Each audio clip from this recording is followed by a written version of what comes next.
Jean-Pierre Luminet, un brillant astrophysicien, mais je veux dire, un homme de culture, vous aimez aussi bien la peinture, la musique, l'art, la philosophie, c'est merveilleux. Je dirais, j'ai l'impression que ce livre, c'est un peu l'aboutissement de toute votre carrière de brillant astrophysicien. Allez, je veux dire, c'est votre dernière œuvre. Hein.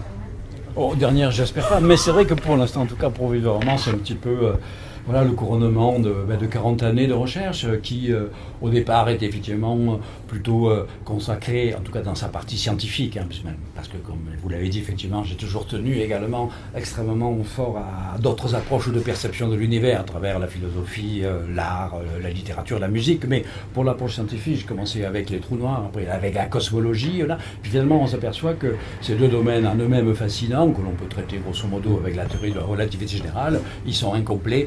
Il y a encore des mystères non résolus, et pour essayer de résoudre ces mystères, eh bien, on en arrive à des idées aussi profondes et formulées poétiquement sous ce titre de l'écume de l'espace-temps, c'est-à-dire on essaie de comprendre la mer sous-jacente, qu'est-ce qui régit finalement les fondements même du monde. Alors, ça peut être le vide quantique, ce que j'appelle la mer, dont l'écume formerait les événements que nous croyons être les particules élémentaires et voire les univers eux-mêmes. Oui, à propos d'univers, vous êtes là, vous avez parlé des univers parallèles.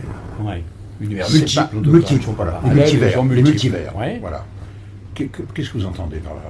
Le multivers, c'est des réalisations possibles dans ces nouvelles théories qui sont encore en construction. Attention, il n'y a pas de certitude, hein, alors que les théories de départ, la relativité générale et la mécanique quantique sont extrêmement bien vérifiées. C'est quand on essaie de les marier pour ces nouvelles théories de gravité quantique qu'on a encore beaucoup d'options et d'incertitudes. Mais à peu près dans toutes émerge l'idée qu'il n'y a pas une seule réalité cosmique, qu'il peut y en avoir plusieurs, qui seraient des réalisations différentes, par exemple, de l'écume du vide.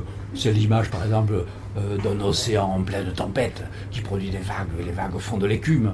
Et quelque part, la mer, c'est le vide quantique, et les vagues, c'est les fluctuations, et les gouttes d'écume qui s'en détachent, ça pourrait être des univers. Alors du coup, notre univers ne serait qu'une goutte dans l'écume, et peut-être pas un nombre infini, mais un nombre gigantesque de gouttes de l'écume du vide, qui serait le multivers. Et si je suis votre pensée, on en arrive à est-ce que la vie est une anomalie, une singularité? C'est-à-dire que nous existons, mais qu'il y a peu de chances que ça soit reproduit. Absolument, c'est-à-dire que dans ces scénarios, on va appeler ça des théories, plutôt des scénarios, la vie est une combinaison de paramètres tellement particuliers que peut-être ça ne se produirait que dans une goutte d'écume qui serait notre univers à nous, et que peut-être les autres univers seraient totalement stériles.